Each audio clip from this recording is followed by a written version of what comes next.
कोपरगाव शहरातील गजानन नगरमधील रहिवासी सागर रामभाऊ त्रिभुवन यांनी अत्यंत प्रतिकूल परिस्थितीतही जिद्द, मेहनत आणि कलेच्या जोरावर राष्ट्रीय स्तरावर आपली वेगळी ओळख निर्माण केली आहे. झाडू टोपली विक्री करून उदरनिर्वाह करणाऱ्या आईच्या संघर्षमय जीवनात वाढलेल्या सागर यांनी मॉडेलिंग क्षेत्रातील राज्य आणि राष्ट्रीय स्तरावरील स्पर्धांमध्ये उल्लेखनीय कामगिरी करून सर्वांचे लक्ष वेधले आहे. त्यांच्या या उल्लेखनीय प्रवासाची दखल घेत साऊ ज्योती सामाजिक संस्था महाराष्ट्र राज्य यांच्या वतीने सागर त्रिभुवन यांना राष्ट्रीय भारतभूषण पुरस्कार 2025 ने गौरविण्यात आले.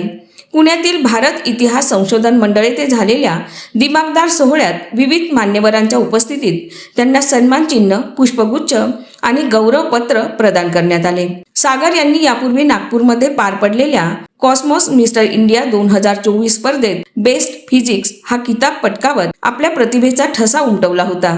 तसेच द वॉचमन आणि कर्मकांड या लघुपटांमध्ये खलनायकाच्या भूमिका साकारत त्यांनी अभिनय क्षेत्रातही दमदार कामगिरी दर्शवली आहे. याआधीही त्यांना समाजभूषण पुरस्कार 2025, वीर शिवछत्रपती पुरस्कार 2025 आणि महाराष्ट्राचा आदर्श मॉडेल पुरस्कार 2025 असे अनेक मानाचे सन्मान प्राप्त झालेले आहेत. पुरस्कार स्वीकारताना सागर यांनी आपल्या यशाचे श्रेय कुटुंबियांना, आईच्या संघर्षाला आणि सतत साथ देणाऱ्या मित्र परिवाराला दिले. त्यांच्या या यशामुळे गजानन नगरसह संपूर्ण कोपरगाव शहरात अभिमानाचा माहोल निर्माण झाला आहे. प्राधान्य न्यूजसाठी प्रमोद पवार, कोपरगाव. नमस्कार, मी सागर रामभाऊ त्रिभुवन. मी राहायला कोपरगाव, जिल्हा अहिल्यानगर. काय सांगाल आपण की आतापर्यंत आपला जो प्रवास आहे तो कसा झाला वर्ल्ड मॉडेलिंग स्पर्धेमध्ये? सर, प्रवास म्हणजे कसा आहे सर, यापूर्वी म्हणजे सर मी मॉडेलिंग करायचो, ऍक्टिंगही करायचो आणि लग्नाच्या पूर्वी सर, आणि लग्न झाल्यानंतर मी गोष्ट बंद करून टाकली. कारण की सर मॉडेलिंग जर म्हटलं तर कसं आहे, लोकांचा बघण्याचा दृष्टिकोन वेगळा होतो. सगळ्यात महत्वाचं म्हणजे, पण सगळ्यात महत्वाचं म्हणजे माझं लग्न झालं आणि माझी वाईफ हिला ही गोष्ट माहिती, पण तिने कधीतरी ते फेसबुकचं पेज ओपन केलं, त्यामध्ये माझे फोटोज वगैरे बघितलं आणि ती बोलली, अहो म्हणे तुम्ही मॉडेलिंग करता का? म्हणलं हो करतो, पण मी गोष्टी लपवून ठेवली कारण की कसं आहे मला चांगलं नाही वाटलं. आणि मेन म्हणजे बँकिंग क्षेत्रामध्ये मी काम केलं, जे फायनान्स डिपार्टमेंट होतं, फायनान्स डिपार्टमेंटमध्ये काम केलं. आणि मला असं वाटायचं की आपण जर मॉडेलिंग करतोय किंवा लोकांचा बघण्याचा दृष्टिकोन एकदम वेगळा होतो. पण मेन म्हणजे माझी वाईफ सपोर्टिव्ह निघली आणि ती बोलली की अहो तुम्ही ट्राय करत जा. पण बहुतांश तिनं माझ्याकडनं ती तयारी करून घेतली.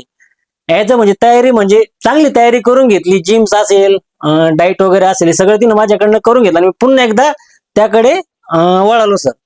आणि म्हणजे परत त्या प्रयत्न केला आणि नंतर छोटे मोठे शो असतील, नाशिक, अहिल्यानगर, नागपूर या ठिकाणी शो मध्ये मी पार्टिसिपेट करत गेलो. आणि ते केल्यानंतर सर मला नॅशनल मध्ये एक ऑडिशन आहे, ज्यासाठी माझा एक मित्र होता विशाल लोखंडे म्हणून. त्या विशालने मला सांगितले की सागर तिथे ते नॅशनल मॉडेलिंग शो आहे, तर तू पण त्यामध्ये पार्टिसिपेट कर. तर त्यावेळी विशालने मला सांगितलं, ऑडिशन दिलं. ऑडिशन मध्ये मी सक्सेस पण झालो आणि सक्सेस झाल्यानंतर सर जे काय होतं ते मी अचीव्ह पण केलं सर. इथपर्यंत पोहोचण्या मागे आपलं श्रेय जे आहे ते कोणाला द्यावं? सर श्रेय म्हटलं तर श्रेय सर माझ्या मागे म्हणजे माझी वाईफ तर आहेत, माझी फॅमिली पण आहेत आणि मेन म्हणजे माझे मित्र कंपनी पण आहेत ज्यांनी मला सपोर्ट केले. एक म्हणजे आमचे मित्र शाहरुख पठाण असतील, ज्यांनी मला मेन म्हणजे मॉडेलिंग मध्ये ड्रेसिंग सेन्स कसा असावं किंवा काय बोलायचं काय नाही हे पण त्यांच्याकडनं मला भरपूर काही शिकायला भेटतं. त्यानंतर माझा मित्र दीपक असेल, रणनवरीचा डान्सर आहे, त्यांनी पण मला याच्याबद्दल भरपूर गायडन्स केलं.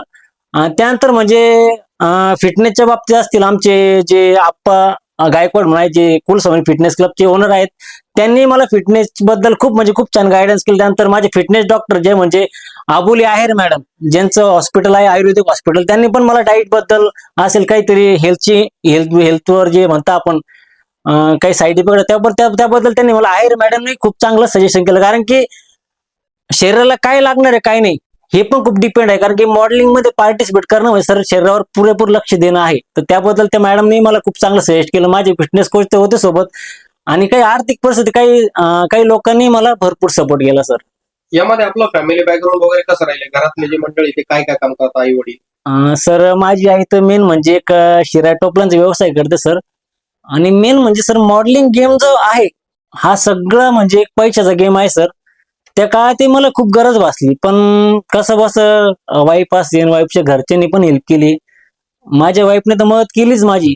पण सर कसं आहे माहितीये का, प्रत्येक टायमाला पैसे भेटत नाही सर. तर त्या कंडिशन मध्ये सर पण वाईफने खूप सपोर्ट केला सर. पैशाची जे ना ती पुरेपूर त्याच्या घरच्यांनी मदत केली, माझ्या फॅमिली मदत केली सर. आपण सध्या नॅशनल पर्यंत पोहोचलात, तर पुढे वर्ल्ड मध्ये सुद्धा जायचं आहे आपल्याला, त्याबद्दल त्याच्याबद्दल आपण काय सांगाल? 100% सर, त्याच्यासाठी प्रयत्न चालू आहे सर. एक माझी सर माझी इच्छा आहे सर की मी रुबरो म्हणून खूप मोठी सर असोसिएशन आहे सर जी मॉडेलिंगसाठी कर सर. माझी तयारी तीच चालू आहे सर. देव करू सर, त्यासाठी पण मी नक्की प्रयत्न करेल. तर माझ्या फॅमिलीचा नेहमी सपोर्ट आहे, पण मित्रांचा सपोर्ट नाही, तुमच्या सपोर्ट नाही सर, नक्की तिथपर्यंत जाण्याचा मी प्रयत्न करेल सर.